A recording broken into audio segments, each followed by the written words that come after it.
One more time, one last AEW Friday review, cause you requested it. One more time, cause it's Grand Slam, baby. I'm John Renton with my review of AEW Rampage Grand Slam 2023. You requested it, you asked for it, here it is. This is it for Rampage. And honestly, after I'm at Collision on September 30th, just 8 days away, that may be it for that show. Kind of cutting back here, guys, because there are some good matches and some good things going on every program, but there's only so much wrestling one individual can watch before they just go insane. So, yeah, because it's a 2-hour special, I decided to give this a shot. I actually didn't see the spoilers, so I decided to just give it a go. So half of this was taped before Dynamite because of the train schedule. That makes sense, but some of the fans were pissed they didn't get to see one particular talent I'll mention in a little bit. Excalibur, Shivani, and Ian Riccaboni on commentary. I love Ian Riccaboni, and he's very, very good. Calls it like a sport. Really appreciate that. Christian Luchasaurus against Sting and Darby. This is to hype up the three-way that won't turn into a handicap match on Collision. Nick Wayne was in the corner of Sting and Darby. Sting, no selling for he is Sting Vincible, and also because he really can't because he's 63 to 64 goddamn years old. Darby just loves getting thrown around because he's bound and determined to either not walk by the age of 40 or die by the age of 40, potentially. Sting says fuck the tag rules later. Just does his shit. We get a Scorpion Death Drop and a Coffin Drop combo. Nick Wayne distracts and Christian gets jackknifed 1, 2, 3. It wasn't a bad match. It was actually a fine opener. And then we go to Chris Statlander, Hawk, and Orange Cassidy. Oh boy, my fucking favorite. Against 2.0 and Anna Jay. Mixed tag rules, yet everybody got involved, everybody did everything, and I'm sorry, you're putting Orange Cassidy in a fucking match. I have seen everything I need to see with Orange Cassidy, and everything that I needed to see from him was at the Double or Nothing 2019 Battle Royal. And also 2.0 and Anna Jay, they basically just took Jericho out of the group, and now they have nothing against Anna Jay, nothing against 2.0 as people. But involving Jake Hager, he got involved a little bit later. If you thought that NWO Black and White 99 was bad, oh boy, you ain't seen nothing yet. Orange Punch wins it. 1 of 2.0 got pinned. I don't know who.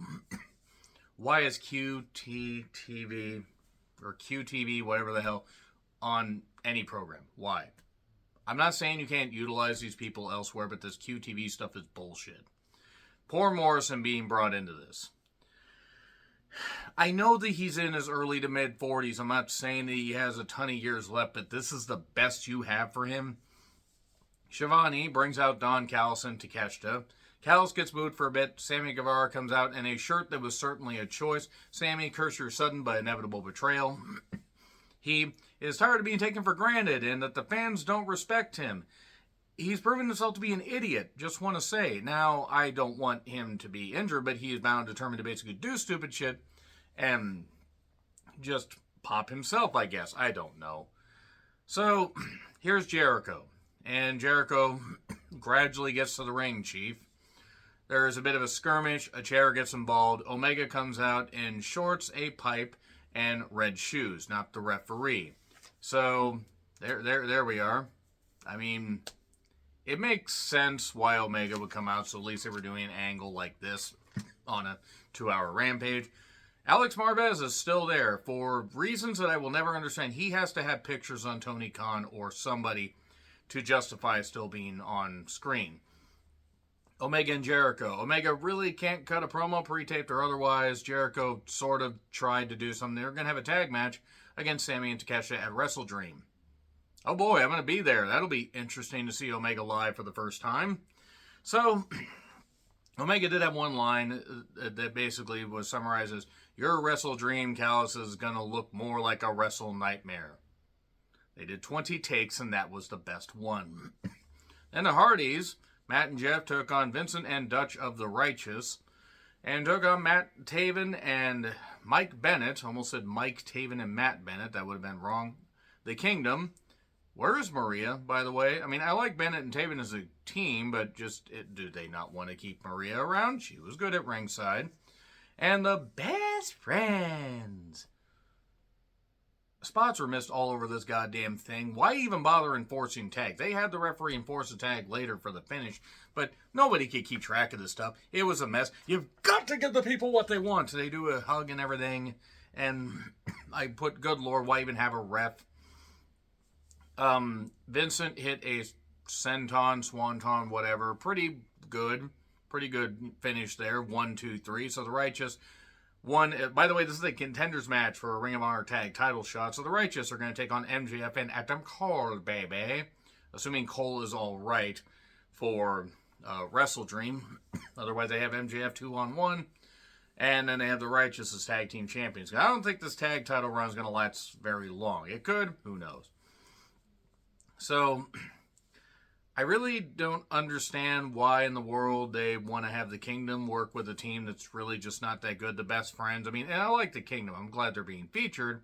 But they took out the Best Friends and did a whole bunch of stuff. And why? I mean, just why? Like, you can't involve them with a better tag team? Like, really, the Best Friends mean absolutely nothing.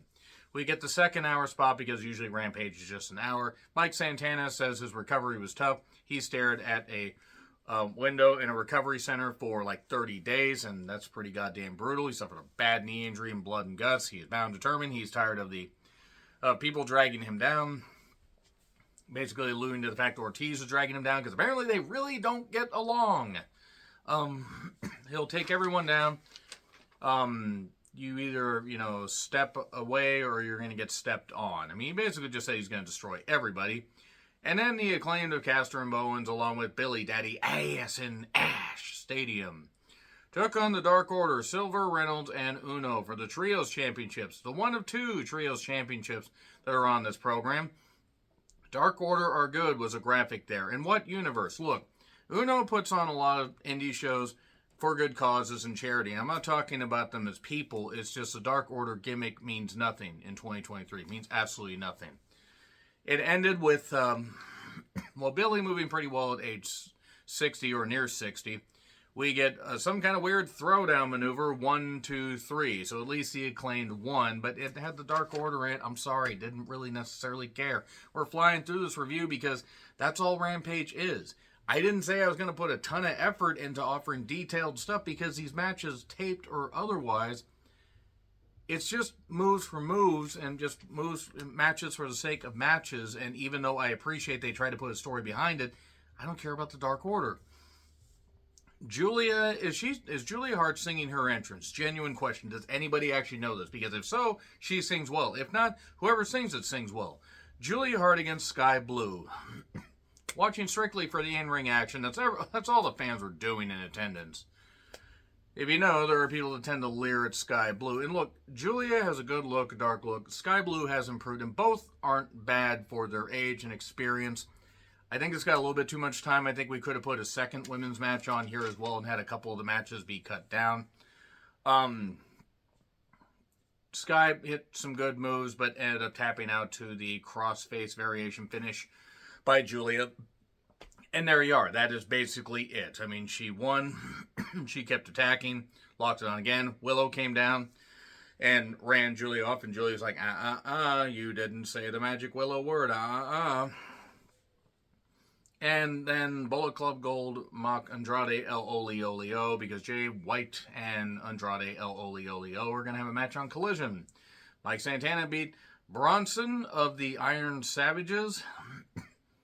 Santana's fired up, and Bronson did what he needed to do, did a few moves, Santana did his stuff, and won with some underhook driver, which was an interesting finish. Ortiz is on the stage, match at Wrestle Dream, possibly.